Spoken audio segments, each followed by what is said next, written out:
we talk about local bands. Number 41, Oingo Boingo, Not My Slave. This is the second of three songs from 1986 from Oingo Boingo. A huge band on K Rock in Los Angeles, huge band in 91X in San Diego.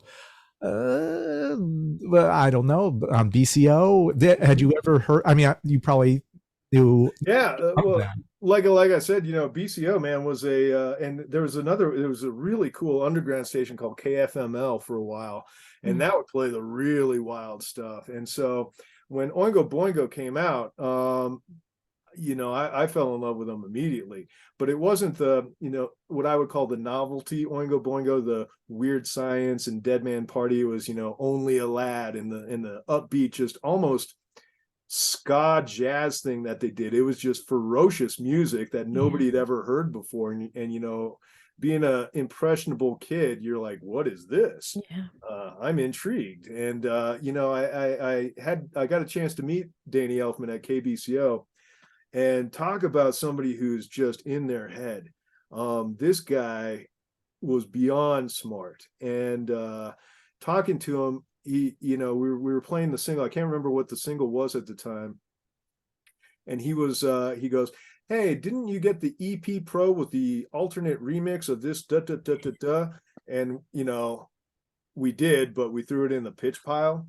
And so I've never seen an artist get more offended that we didn't listen to all of the remixed versions of the single that they sent us, because he took pride in every single thing he did. He put all of his energy and all of his efforts into it.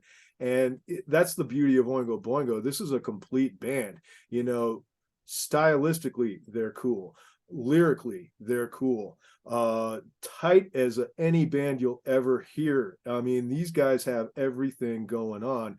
They should have been huge, but they just, they were ahead of their time. And that I think that was what drove Elfman to do soundtracks, because he just couldn't put that much effort in and not see a return on his energy. So All right, so your music discovery bands would you play like a Oingo Boingo song? Would you play Not My Slave? Not My Slave. I mean, I still look at stuff that at least had or has had an impact, and at least in Dallas it never had an impact.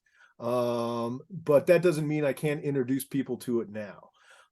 We do play Oingo Boingo, and we do play, like Stay and Only a Lad and the stuff like that. A little bit of the more fringy material. We will play, Dead Man's Party on Halloween, because I think it's a law, right? Yeah.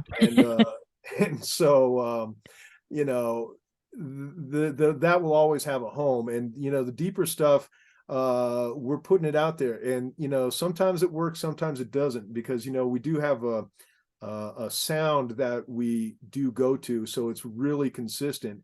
And to throw something in that's a little bit oddball will either work great or fail miserably. And so we will do it occasionally, and when it works we keep doing it, and when it doesn't we end the experiment immediately. So